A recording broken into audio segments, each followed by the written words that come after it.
ధర్మం మీదనా సరే ఇలాంటి అపవిత్రం ఒక చర్చి మీద జరిగిన ఒక మస్జిద్ మీద జరిగిన దేశం అల్లకల్లోలం చేసేస్తారు. ప్రపంచం అంతా మాట్లాడతారు. గ్లోబల్ న్యూస్ అయిపోద్ది.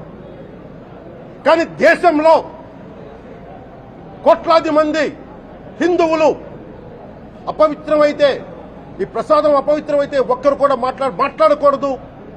ఇది సెక్యులర్ వ్యవస్థకు విఘాతం అంటే హిందువులకి మనోభావాలు ఉండవా? ఇది ఒక్కరు నిందించట్లా. అసలు మీరు ప్రస్తావన చేయకూడదు, ఇది తప్పు, ఇది మాట్లాడకూడదంటే ఎట్లా? ఇదే వేరే మతానికి మీరు అన్వయిస్తారా?